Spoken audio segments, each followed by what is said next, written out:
नमस्कार. जय श्रीकृष्ण. श्रीकृष्ण चैतन्य प्रभु नित्यानंद श्री अद्वैत गदाधर श्रीवासदि गौरभक्त वृंदा.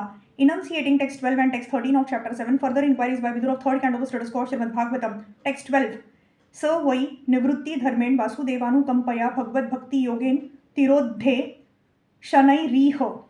But that misconception of self-identity can be diminished gradually by the mercy of the personality of Godhead Vasudev through the process of devotional service to the Lord in the mode of detachment. The quivering quality of material existence which comes from identification with matter or from thinking oneself under the material influence of philosophical speculation to be God can be eradicated by devotional service to the Lord by the mercy of the personality of Godhead Vasudev. As discussed in the first canto, because the application of devotional service to the Lord Vasudev invites pure knowledge, it quickly detaches one from the material conception of life and thus revives one's normal condition of spiritual existence even in this life and frees from the material winds which cause one to quiver. Only knowledge and devotional service can elevate one towards the path of liberation. The development of knowledge for the purpose of knowing everything without rendering devotional service is considered fruitless labor, and one cannot get the desired result by such labor of love. Lord Vasudev is pleased by devotional service only, and thus his mercy is realized by association with pure devotees of the Lord. Pure devotees of the Lord are transcendental to all material desires, including the desire for the results of fruitive activities and philosophical speculation. If one wants to acquire the mercy of the Lord, he has to associate with the pure devotees. Such association alone can, by degrees, release one from the quivering elements. Text 13. Yadendriyo paramo atha drashtratmani pare harav विलीयन्ते तदा क्लेशाः samasuptasyev kritsnashah. When the senses are satisfied in the seer super soul, the personality of Godhead and merged in him, all miseries are completely vanquished, as after a sound sleep. The quivering of the living entity, as described here, is due to the senses.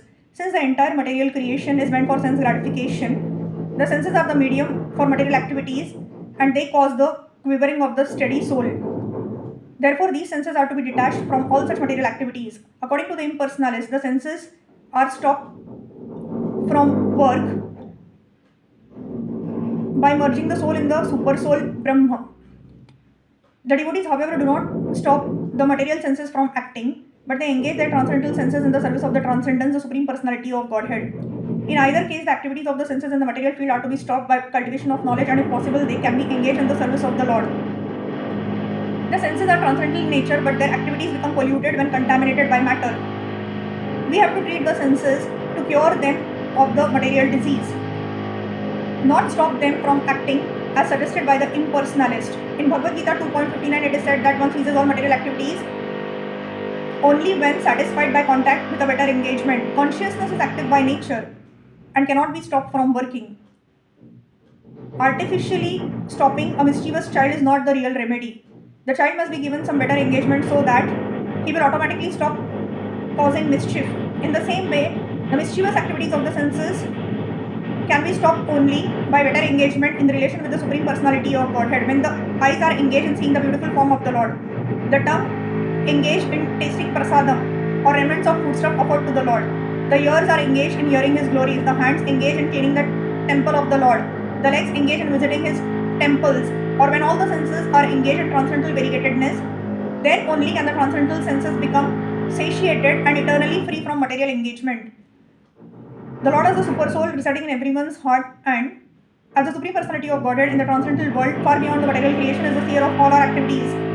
Our activities must be so transcendentally saturated that the Lord will be kind enough to look upon us and